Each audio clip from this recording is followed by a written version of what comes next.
Bom, gente, estamos aqui mais uma vez no Pensa Bem, que é aquele programa do Grupo Unis para que a gente possa viver o nosso grande propósito, que é empoderar gente para transformar realidades. E hoje nós vamos ter um tema super interessante aqui, que interessa a todos nós. Afinal, todos nós utilizamos um pouco das redes sociais. E hoje nós vamos falar sobre as redes sociais e a saúde mental. E para isso nós estamos com 3 pessoinhas muito especiais aqui. Nós estamos com Lucas Prado, criativo no Departamento de Marketing do Grupo Unis, graduado em Sistema de Informação com MBA em Gestão Estratégica e Inteligência de Negócios, professor da Graduação Presencial e da Educação à Distância do Grupo Educacional Unis e social media e fotógrafo. Estamos também com Viviane Oliveira Barcelona Ponciano Melo, psicóloga graduada pela Unifenas, especialista em capital humano, clínica em psicoterapia cognitivo-comportamental pela Unifenas, habilitada em Mindfulness pelo Centro Brasileiro de Mindfulness, em formação em práticas e terapias contextuais pelo CTC Veda, São Paulo. Estamos também com Alexandre Prado, aluno do IBPC, Instituto Brasileiro de Psicanálise Clínica, pós-graduando em Psicanálise Clínica pelo UniSMG, formado em Comunicação Social, publicitário e consultor em Marketing e Estratégia de Mercado e proprietário da Realize Propaganda. Sejam muito bem-vindos, gente. Hoje nós vamos discutir uma coisa muito interessante que a gente tem escutado muito, né? Inclusive tem até documentários sobre isso, sobre as redes sociais. E agora, com essa discussão também sobre a saúde mental. Afinal, gente, o que afeta redes sociais e saúde mental? Eu tenho notado que a rede social tem tirado as pessoas do convívio, né? Aquela coisa de sentar no barzinho e conversar. Eu tenho notado que cada um pega ali o seu celular e fica num mundo muito alternativo. E às vezes isso é muito interessante, né? Porque realmente você vê numa mesa 5 pessoas. Exatamente, conectadas ali com milhares de outras, porém a gente vai perdendo aquelas conexões ali próximas, né? Aquele contato físico. De certa forma, eu notei que na pandemia isso facilita um pouco, né? Estreita as relações. Mas uma pergunta, só como curiosidade. Nós estamos perdendo este contato ou nós estamos mudando a forma de nos interagir? A gente pode modificar, só que tudo tem um limite, né? Quando as relações interpessoais ficam afetadas, será que as pessoas sabem fazer carinho? Será que as pessoas sabem ter o tato? Né? Quando a gente voltou da pandemia, o grande ponto em psicoterapia é, será que a gente sabe conviver?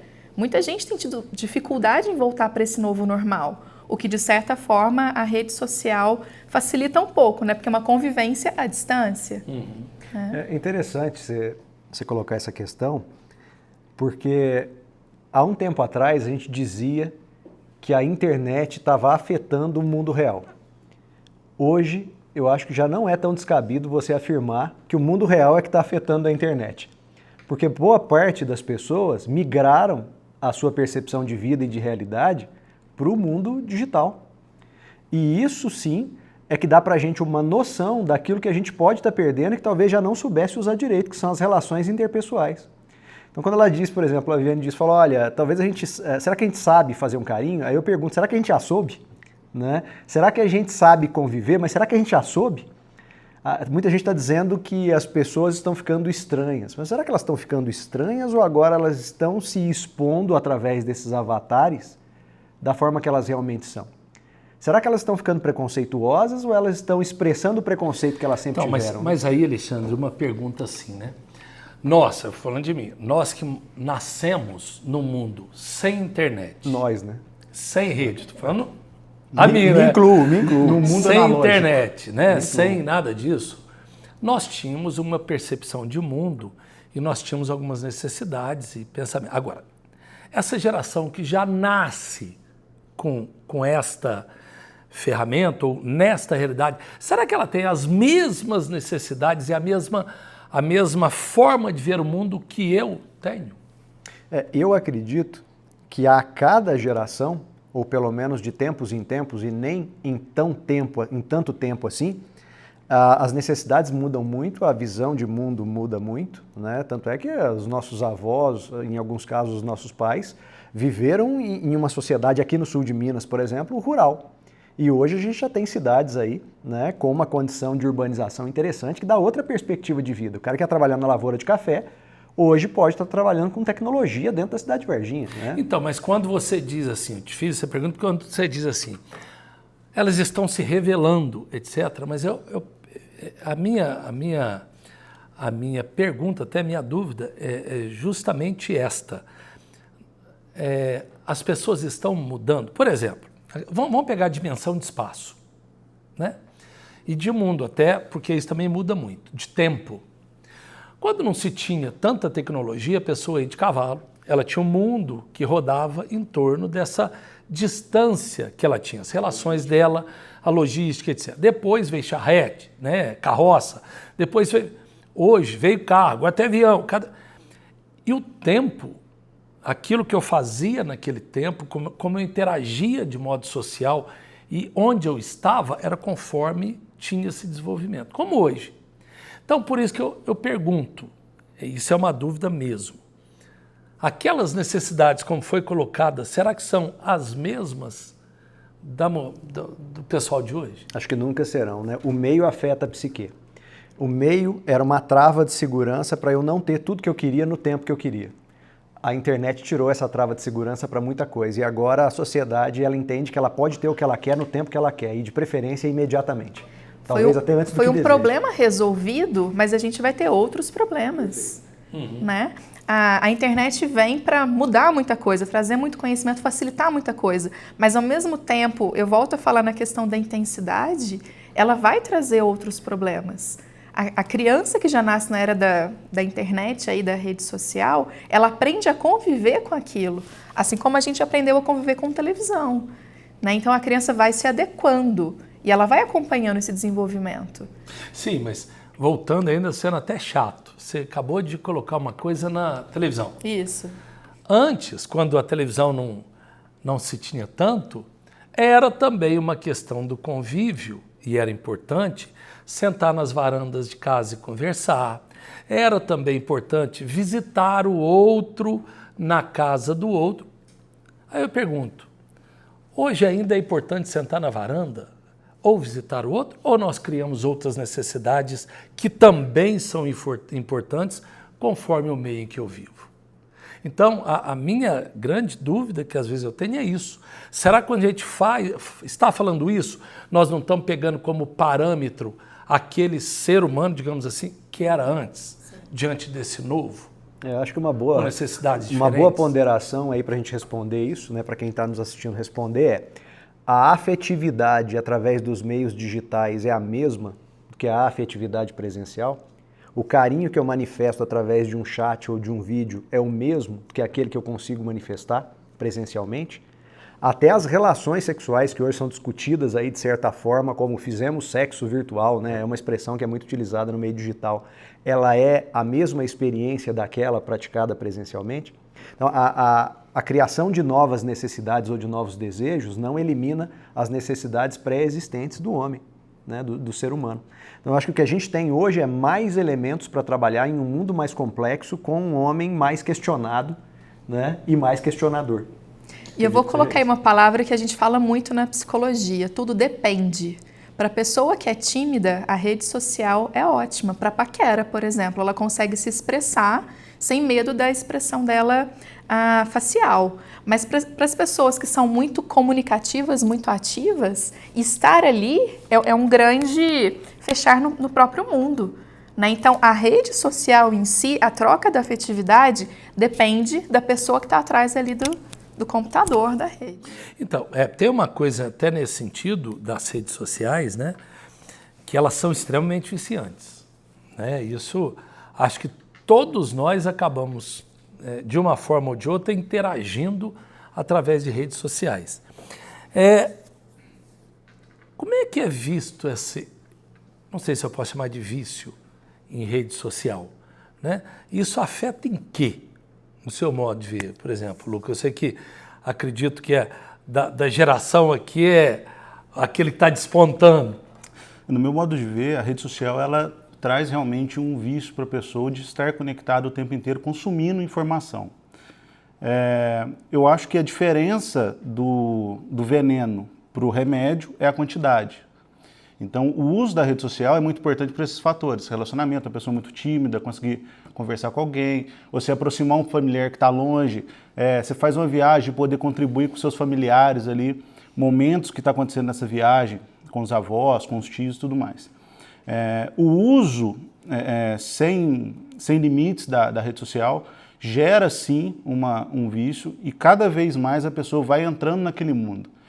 Eu assisti recentemente uma entrevista do Caíto, da Chili Beans. Ele coloca que um dos grandes medos dele é que os filhos dele entrem numa bolha dentro da internet em que eles comecem a viver uma vida lá dentro e que eles cheguem ao ponto de esquecer de se alimentar na realidade. Porque ali você cria avatar, você cria uma persona que é idealizada para você, que você idealiza, mas que você acaba esquecendo da realidade do que está acontecendo e começa a gerar malefícios aí até para o corpo físico, né? Isso nós estamos falando das redes sociais de hoje. De hoje. Aqueles que acompanharam agora as últimas discussões, inclusive do Facebook, de discutir a criação do metaverso, né? Ou seja, do qual eu vou entrar efetivamente dentro de um mundo e devo ter, inclusive, as sensações dentro deste mundo. Vou ser abraçado por esse mundo. Se nós já estamos preocupados agora com as redes sociais, que eu estou aqui, mas quando eu olho, eu estou em outro lugar. Agora, a partir do momento que eu já estou em outro lugar, só de olhar, né, a interação virtual, digamos assim, total, isso então tende a agravar muito. E não só, quando a gente fala rede social, a gente pensa nas principais aí que a gente está acostumado, Facebook, Instagram, TikTok e outras redes sociais. Mas é a interação humana, no caso. Voltando ao exemplo da entrevista, a Chili Beans, esse ano, ela fez a convenção nacional da empresa dentro de um jogo. Então, todo mundo teve seu avatar, criou seu jogo e a convenção da empresa aconteceu dentro do jogo. E a gente tem vários exemplos que ocorreram, por exemplo, na época em alta da pandemia, cantores que fizeram shows dentro de jogos. Então, por exemplo, a gente tem o Fortnite, que é um jogo que a galerinha joga muito e cria uma rede ali dentro. O cantor Alok, por exemplo, fez um show dentro do jogo. Então, assim, é uma forma de realidade muito além do que a gente começa a pensar, só de mensagens, chat, foto e vídeos, né? Agora, trazendo a história do vício para antes da discussão do metaverso, que eu acho que tem um ponto aí que é importante, hoje existem, e no Brasil já existem muitas, clínicas de tratamento de dependência da internet. Desintoxicação. E isso no mundo inteiro, e inclusive no Brasil. E essa dependência, ela tem os mesmos efeitos, né? Ela tem o mesmo processo terapêutico, inclusive, que é o tratamento contra a dependência de drogas, de cocaína. Por quê? Porque a pessoa vai passar pelas mesmas fases, ela vai ter a abstinência, ela vai ter a somatização ali de tremedeira, de ausência, de contato com a rede social.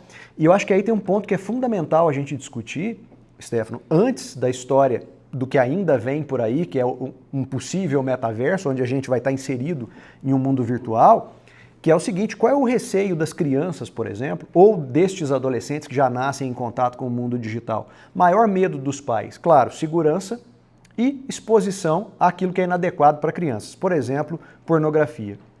Aí você fala assim, poxa, mas a pornografia, de certa forma, o adolescente sempre foi exposto, mas olha a facilidade e o volume.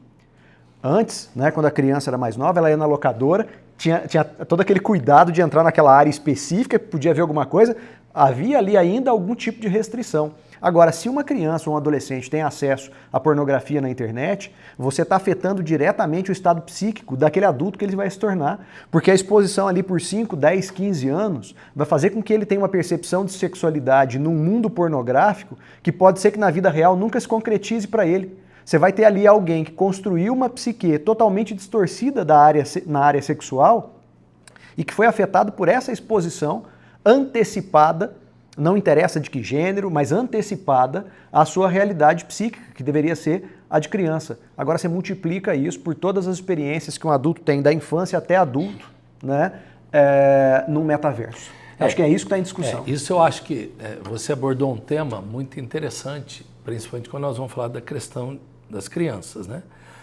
Nós estamos vendo, inclusive, as próprias redes sociais, quantas vezes nós vimos uma questão de indução ao suicídio até, de adolescentes e tudo mais, incentivos, ou seja, grupos, tinha até Tinha um desafio da baleia azul. Um desafio da baleia azul, parará, coisas. ou seja, induzindo o adolescente a práticas de suicídio e tudo mais, né? Então, eu faço essas perguntas mais provocantes, digamos assim, mas todos nós que temos um contato, nós sabemos, né, que uma rede social pode ir para o bem, como para o mal. Como, por exemplo, nós estamos falando de saúde mental, mas olha, fake news.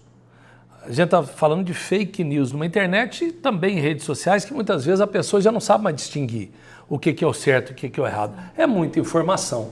E é uma terra sem lei, né, Stefano? É uma terra sem lei. A gente não sabe ali o que é real. E a quantidade de desserviço que é prestado ali, né? Existem profissionais ali que não têm formação nenhuma falando de assuntos, né, de medicina, por exemplo.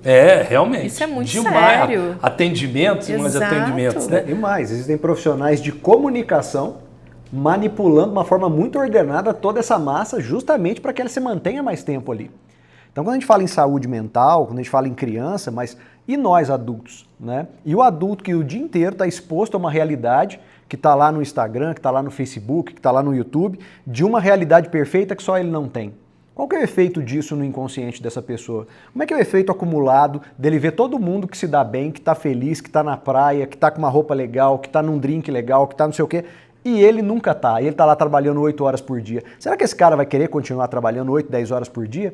Será que ele vai continuar entendendo que a vida é resultado de um sacrifício de trabalho árduo? Ou ele vai começar a achar que tem um caminho fácil para tudo e vai querer começar a buscar esse caminho? E esses gurus que são profissionais que nunca obtiveram sucesso, ensinando outra pessoa a ter o sucesso que eles nunca obtiveram, né? Então, acho que essa discussão da saúde mental é o cerne. Porque o que é a rede social, senão o mundo que eu projeto na minha cabeça, mas que ele não existe. E sem contar que é medido também por número de seguidores. Sim, a pessoa ali, exatamente, ela tem autonomia para falar de um assunto baseado no número de seguidores que ela tem. Exatamente. Só que ela pode comprar esses seguidores, isso é muito sério.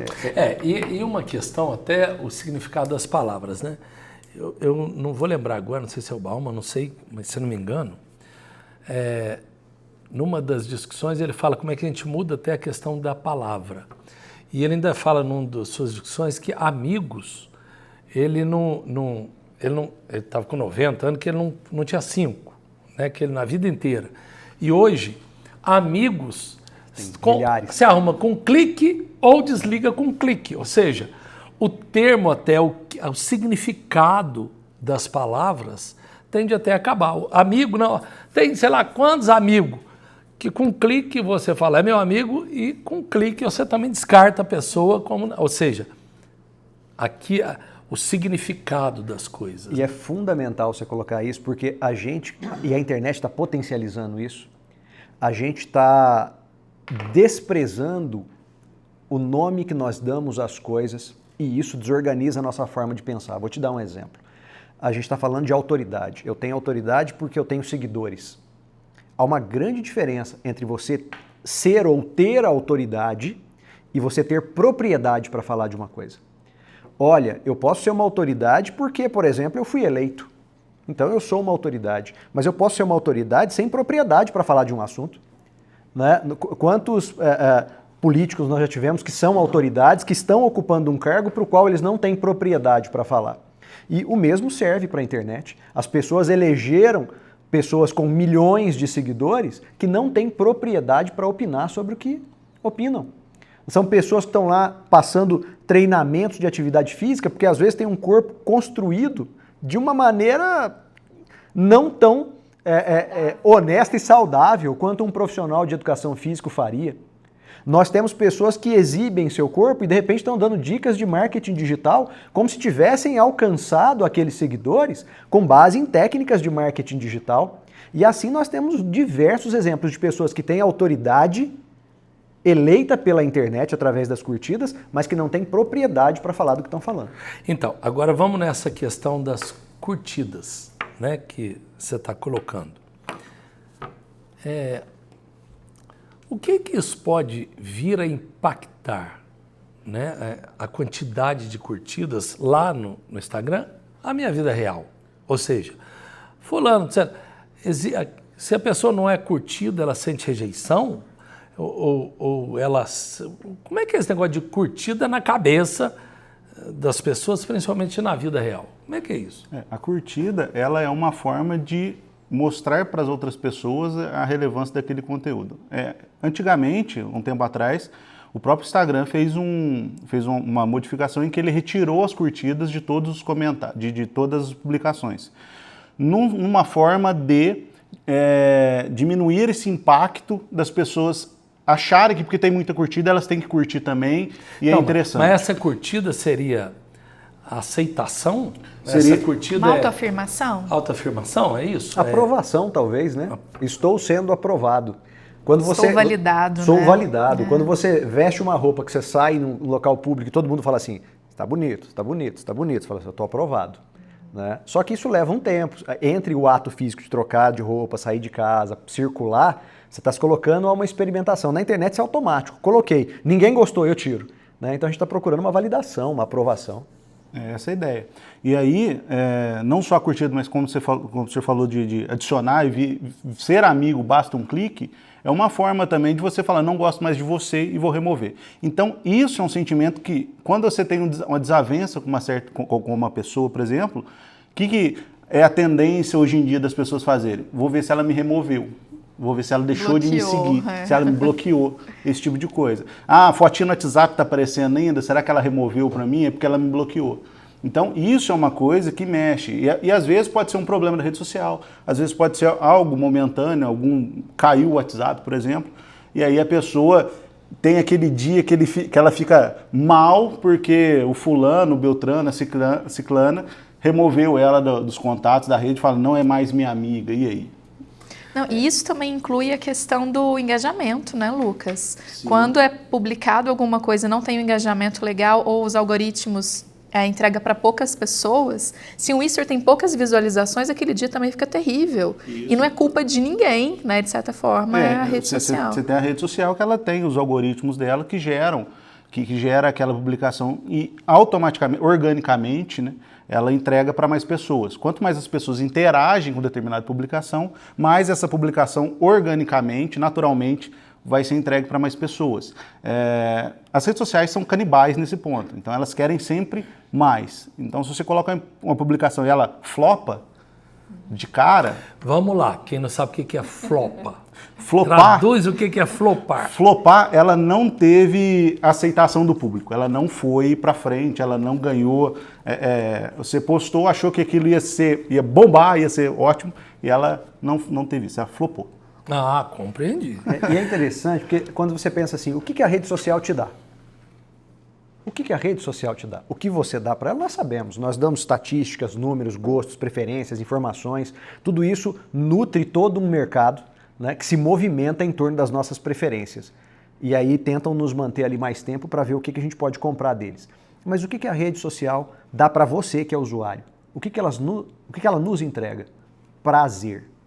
Fundamentalmente prazer. Claro que existem pessoas que fazem da rede social um negócio, mas a maioria dos usuários, ele tem o quê? Uma reação neuroquímica de prazer, uma liberação de dopamina, de serotonina, né? De substâncias químicas que lhe dão prazer. Prazer do reconhecimento, do afeto, da vaidade, né? A gente chama isso na psicanálise de alguns gozos, né? Que são gozos secundários ali, prazeres que a pessoa se regozija em estar tendo reconhecimento, em estar tendo o seu ego ali afagado. E isso também vicia. Então nós estamos numa busca constante de uma recompensa cada vez maior e cada vez mais rápido. Então eu não tinha curtida nenhuma, agora 10 pessoas curtem meu post, eu estou feliz. Mas dali uma semana eu não estou feliz com 10, eu estou feliz com 15. E dali a pouco eu estou feliz com 50, e dali a pouco 50 é pouco. Eu tenho poucos seguidores, eu tenho só 1.000, eu tenho só 2.000, eu tenho só 10.000. Eu não atingi ainda 50 mil, eu não tenho 100 mil. Então, qual é o limite? Não há limite, é uma droga. Né? É o mesmo processo da droga. Qual é o limite da droga? Doses cada vez maiores para se obter o mesmo prazer. Imagina a gente que quer cada vez mais. Bom, nós já vimos que tem uma correlação às redes sociais muito clara com a nossa saúde mental por tudo que vocês colocaram. Agora, vamos discutir esse novo mundo que está para nascer, né? Que as empresas já começam a trabalhar, e me chamou a atenção esses dias que eu estava lendo sobre isso também, né? Que agora o Facebook já começa, a empresa, né, mudou até o nome, a proprietária do Facebook, a Meta, e agora começa a discutir esse novo formato de interação, o tal do metaverso. O que é isso, Lucas? Você que mexe mais diretamente, o que é isso? Então, o metaverso, o Facebook ele trouxe agora como uma relação de colocar você realmente no universo deles. É um universo digital em que você vai ter seus avatares, você vai poder fazer reuniões. Avatares é aquele bonequinho que você cria. Você vai criar um bonequinho que vai ser a sua idealização de pessoa, da sua pessoa, e aí você vai dentro desse metaverso, você vai poder encontrar outras pessoas, fazer reuniões presenciais no meio digital. Então o teu bonequinho vai encontrar com o bonequinho do teu colega e vocês vão fazer reuniões, ter atividades junto dentro desse metaverso e outras coisas mais que eles planejam, mas que ainda eles deixam oculto, né? Que a gente ainda não sabe tudo que vem dentro desse metaverso. Mas é uma realidade virtual aumentada de uma forma mais aumentada, digamos assim. É que é o real no digital. É o que eles querem propor. Eu estava vendo que isso tem tudo a ver também com agora, com 5G, que acaba de ser aprovado no Brasil, a rapidez da rede e tudo mais, né? Agora, o que nós podemos esperar disso?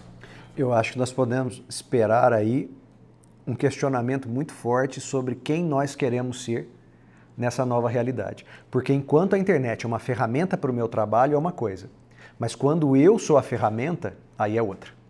Você imagina, a partir do momento, não demonizando o que vem pela frente, tudo é bem-vindo, mas você imagina uma ferramenta onde eu não preciso mais sair de casa, eu não existo mais fisicamente, os nossos contatos serão virtuais, eles vão ser presenciais quando? Quando eu escolher. E se é um processo viciante, eu vou escolher quando? Será que as pessoas vão escolher? Será que elas vão falar assim, não, a gente não vai fazer essa reunião online dentro desse metaverso, a gente vai fazer isso presencial porque nós precisamos ter contato. Será que nós não vamos levar uma quantidade da nossa vida para uma realidade virtual em algum momento, a ponto da gente começar a desprezar significativamente a vida real? Eu acho que esse é o grande questionamento. É a gente não se tornar a ferramenta do que hoje é a nossa ferramenta. Exatamente. E tem aquele ponto também da gente se esconder atrás disso, né? Porque como o Lucas coloca, a gente vai tornar um personagem. A gente vai ser quem a gente quiser ser. E quem que a gente vai querer ser? Quem a gente é de verdade? E o processo de autoconhecimento? E a idealização? Né? E a gente se propor ser aquela pessoa que a gente acha que vai agradar o outro. O quanto isso vai confundir muita gente, né? E todas aquelas experiências que você ou vai passar a desprezar, ou vai passar a não ter mais no teu dia a dia para formar a base do teu conhecimento, e as pessoas que começam a nascer nessa nova realidade, que simplesmente não vão vivenciar a sinestesia e o contato, né? O olho no olho, o cheiro, o toque, o aperto de mão e tantas outras informações que nos passam elementos para decisão de quem vale o convívio, de quem não vale o convívio, desde que o mundo é mundo. Desde que o mundo é mundo, nós olhamos para as pessoas e sabemos, na expressão delas, o que elas querem dizer, se elas estão mentindo ou não, se elas estão sendo sinceras ou não, se elas valem a pena ou não o investimento do meu tempo e da minha energia. Como é que eu vou fazer isso num mundo totalmente virtual? Então, acho que o grande questionamento é, nós seremos usuários da ferramenta ou a ferramenta nos terá como ferramenta. Eu acho que essa questão toda que a gente está discutindo é muito preocupante mesmo, né? Porque a cada geração, a cada evolução, né, nós vamos ver que nós, enquanto seres humanos, além de nós vamos mudando muito, mas nós temos uma facilidade danada para interagir com essas novas ferramentas cada vez mais. É só lembrar, por exemplo, como é que nossa, o videogame antes, aqueles pauzinhos, pipe, pipe, eu acho que muitos aqui vão lembrar, né? Era igual tênis, aquele, bater aquele negócio. Olha hoje quando se senta para jogar um videogame, o que aconteceu? A forma de interação também, a forma, agora que foi lançado o PS5, né? Vibra e som, ou seja, trabalhando com toda essa... Quanto mais tempo você ficar, melhor é. Né? E tudo é feito para isso, para você ficar mais tempo e gastar mais tempo. E é uma questão de percepção. Se a gente pega os videogames antigos, aí, os consoles mais antigos, esses dos pauzinhos e tudo mais, a gente tinha um jogo que era jogo de plataforma 2D que a gente fala, e você olhava, o gráfico era perfeito. Você fala, que gráfico perfeito, não tem como ficar mais real. Aí saiu depois os videogames de 64 bits, nossa, muito mais realista. Hoje saiu o PS5, as pessoas parecem ser de verdade lá dentro. E amanhã, o que vai ser? Será que a gente vai estar dentro desse jogo? Como que vai ser? A gente vai ser uma imersão 100%? Então, tudo converte para a gente ficar mais tempo dentro disso, ficar mais tempo dentro dessa realidade. E aí é o problema que... aquela questão, né? Às vezes a gente fala que a ficção, o filme de ficção científica, né, acaba se tornando real, né? Quem lembra lá aquele Jornada das Estrelas antigo, o pessoal fazia aquela comunicação com aparelhinho e de repente que lá colocava um óculos, estava no meio de uma realidade totalmente diferente. Hoje nós estamos caminhando muito realmente para estar num mundo que era impensável há 30, 40 anos atrás. E aí, fazendo um contraponto com relação ao filme, se a gente for pensar no Matrix, em que as máquinas usam da humanidade para poder sobreviver. É isso que o Alexandre está falando. Né? Gente, agora, nós já vimos, eu acho que nós estamos pondo um dedo na ferida realmente da questão das redes sociais. Mas agora, elas estão aí. Como é que nós podemos usar, então, essa ferramenta saudável, ou seja, de uma forma saudável, por quanto tempo, o que nós podemos chamar de saudável nas redes sociais? Eu acho que elas são fantásticas, né? A gente não pode dizer que elas não revolucionaram o mundo, a forma de viver e a forma de se relacionar. A grande questão é, o que regulamenta, não que essa regulamentação deva ser política. Eu particularmente não vejo isso com muita clareza ainda, olha, tem que ter uma intervenção política. Mas, com certeza, se nós começarmos a introduzir, principalmente na educação de jovens, de crianças e até de adultos, por que não, né? O cuidado com a sua saúde mental, que acho que é o tema do nosso programa, como é que você pode se blindar? Por exemplo, o ser humano tem uma compulsão por controle. Por que a rede social é tão fascinante? Porque eu tenho a sensação de que eu controlo a realidade. Né? E no mundo real eu não tenho essa ilusão de uma forma tão forte. Quando eu tenho um avatar e eu posso ser quem eu quiser, eu tenho a sensação que eu posso mentir sobre quem eu sou e eu posso inclusive me tornar aquele avatar. Por isso que eles se chamam avatar. Não sou eu, é um avatar. Então, essa sensação de controle que está dentro de todos nós, porque o mundo perfeito é o mundo que eu controlo, né? O que é o mundo perfeito para mim? Ele é um mundo perfeito só para mim. É o mundo que eu pinto da cor que eu quero, onde as pessoas fazem o que eu quero, realizam os meus desejos. Essa oferta ilusória do digital, essa oferta ilusória da rede social, é que é o vilão. Porque eu caio lá dentro achando que estou controlando, enquanto eu sou controlado.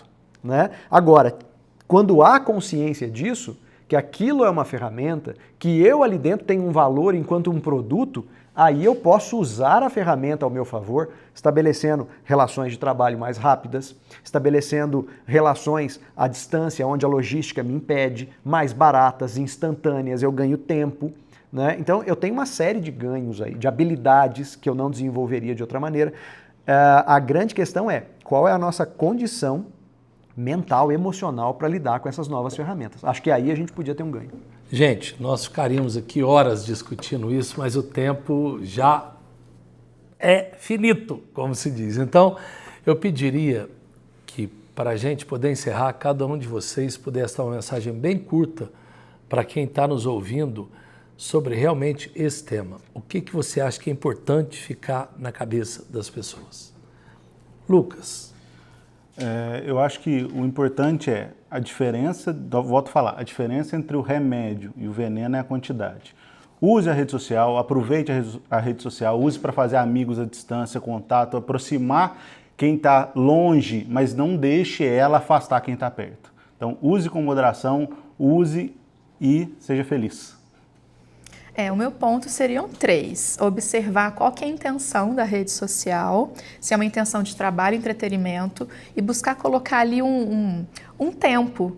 Né? Existem já alguns aplicativos que organizam esse tempo. 2 horas por dia, 3 horas por dia. Por mais que seja trabalho, isso também cansa. Né? Eu escuto muitas pessoas falarem que trabalham na rede social, se divertem na rede social e o quanto aquilo é desgastante. E um outro ponto que eu acho super importante, um flow. Se a gente segue alguém, que aquele alguém está trazendo para nós uma sensação de mal-estar, de que a gente está para trás, de que a gente não é ninguém, de que a gente não vive a nossa vida, por que a gente segue aquela pessoa? Né? A gente tem que procurar seguir alguém que a gente tenha uma vida próxima, alguém que nos inspire, alguém que nos motive a ser mais, não que nos coloque para baixo. Bom, eu diria que a internet é algo maravilhoso na história da humanidade. Ela pode te ajudar a ser alguém melhor, a ter mais instrução, a ter mais educação, a ter formação profissional, a se relacionar com um volume maior de pessoas com mais qualidade. Tudo isso depende das suas escolhas. E acho que o fiel da balança é, a partir do momento em que você não consegue mais viver sem as redes sociais ou a internet ou aqueles vícios que ela te causa, e você percebe que a internet sim pode viver sem você, está na hora de você pensar a sua relação com ela. Gente, obrigado, foi ótima a discussão de hoje, né? Eu acho que para todos nós saímos daqui, pelo menos, no mínimo, pensativo.